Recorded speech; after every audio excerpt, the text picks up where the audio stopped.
Without Steph, they're still an elite team. They're still a contender. They're one of Houston, Cleveland, one of a handful of teams that could win it all. But if they don't have Steph Curry, they will get beat in the conference finals by Houston. Houston would be the favorite. And I think they'd have trouble in the first round. And they will have trouble in the first round. Right now, they would meet Utah. Utah has won 23 of its last 27 games, including a 30-point blowout of the Warriors when Steph was there, when the 4 All-Stars were there. So I'm not saying Utah will beat them. I'm just saying they will have trouble in the first round. The Warriors are an entirely different team when Steph Curry is not there. Kevin Durant said it himself. Steph Curry is the system. You look, and I know, Nick, you'll say they still got 3 All-Stars. Klay Thompson and Draymond Green are much different players when Steph is not on the They're court. not All-Stars without him. Exactly. Oh, I think Klay would be. Maybe. He wouldn't be a perennial All-Star for sure. Okay. And Draymond would not be, I will say. Agreed. Draymond, with Steph on the floor, he shoots 47% from the field. Without Steph, 40% from the field.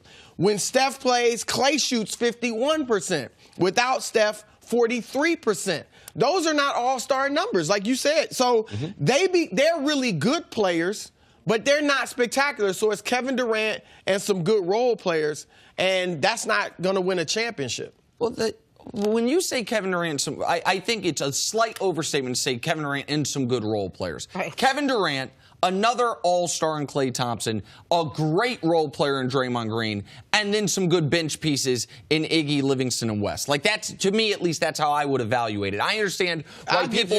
I understand why people. I don't want to discredit. We don't want to discredit it, but I player. also understand why when I say kind of flippantly, "Oh, you're down to 3 Hall of Famers," that's probably overstating it. Even though it's factually accurate, it's overstating it because those 2 would not be Hall of Famers. It's but for the circumstances, championship. right?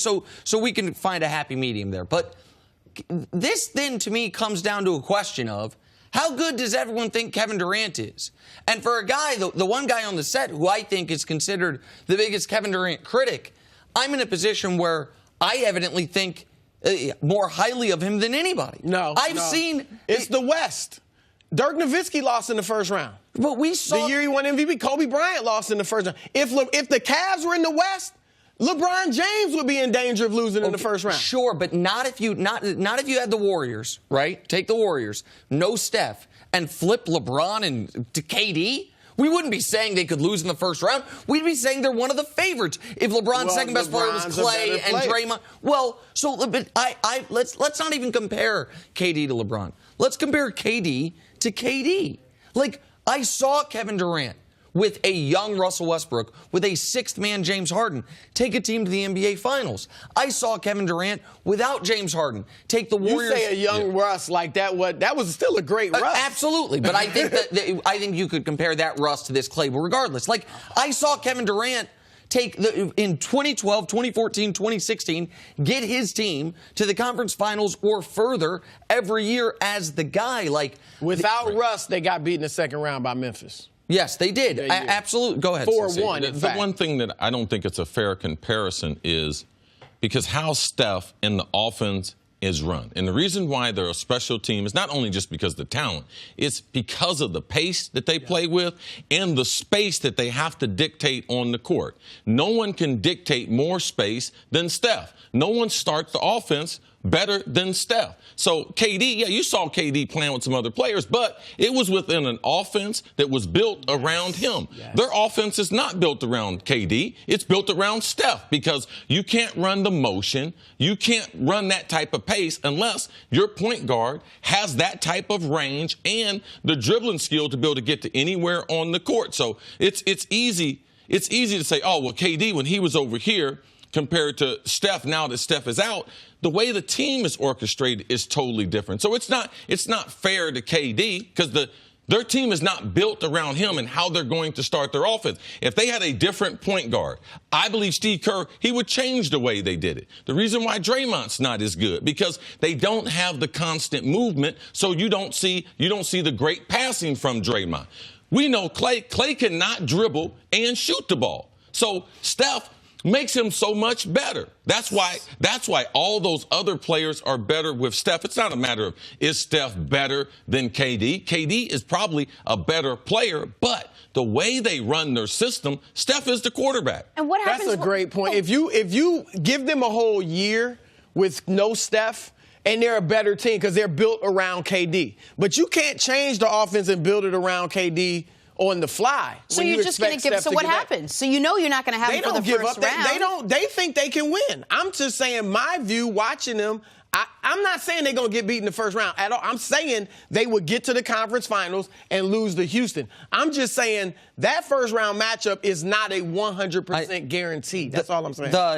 All the points you make about how their offense changes, I think, are excellent points, and the numbers back it up. They go from the great, like if they played 100% of their minutes with Steph Curry on the court, statistically they'd be the best offense ever. It's like 120 points per 100 possessions with Steph on the court.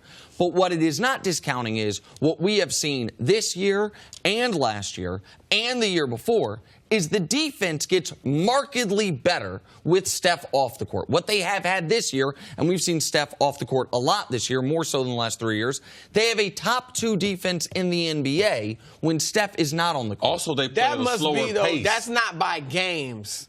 That is probably just in the midst of one game. Per possession. And that's hard to when they play games without Steph, yeah, their defense is a little better, but the offense is so much worse. But they barely win. Okay, so they win by 3 points. All right, well then I'm confused here. And when you bring up the pace is baked into the defensive rating that I'm talking about. Like they account for the pace. This team, Steph didn't just get hurt for the first time this year. Steph missed a few weeks earlier this year, then missed time again. Like the idea that Steve Kerr, who's a great coach, the idea that this team wouldn't have accounted for, hey, what is our Durant-centric offense? Yes, it'd be better if they had a year to do it. Yeah. But they have had time. This wasn't a freak out of nowhere injury. And I think we have been, to a degree, spoiled by how great the Warriors have been, the surplus of weapons they've had, that now we're talking about the offense without Steph. An offense that has the guy who CC believes, and a lot of people believe, is the best offensive player in basketball in Kevin Durant, and one of the 3 best knockdown shooters in basketball in Klay Thompson, saying, man, that offense really struggles. Like, I understand why we'd be skeptical. Can they beat Houston? Because Houston is awesome. But can they beat Utah? I'm not saying they would. I'm saying they would, but it would be a tough series. I mean, it's just watching them without Steph. They play like everybody else. KD kind of creates most of the stuff, and he plays like LeBron, but he's not the playmaker that LeBron is. He's a good one. He'll give you 5 or 6 assists a game, but he doesn't do it like LeBron does. He can't control a game like that. His another shot reason why it's selection not fair either is because when Steph is not in the game, it's another half defender that KD and Klay and Draymond have to deal with, because you don't have to play at 28 to 30 feet. There is no NBA player in the history of this game, when they come across half court, that you have to get in their hip pocket. Steph Curry is that one guy. And now that guy is out, if you think that won't affect, if he is that type of player, of course it would affect him. And that's what we're seeing in Golden State. All right? He has that type of gravity on the defense, and he makes other people better. And Westbrook, like you said, those OKC teams that were great. I think that OKC team was probably better than Golden State when they were up 3-1. They should have won that series a few years ago. But Westbrook is a far different animal than Klay as your second best player. I mean, Westbrook is a top 5 player in the league, and Klay's not close to that. All right, we'll see KD. He's back in action tonight. Chris, we'll see you a little bit later. Thanks for watching. Subscribe here to get the latest from the show. Also, be sure to check out more of the best clips from First Things First, or go watch a few segments from our other shows on FS1.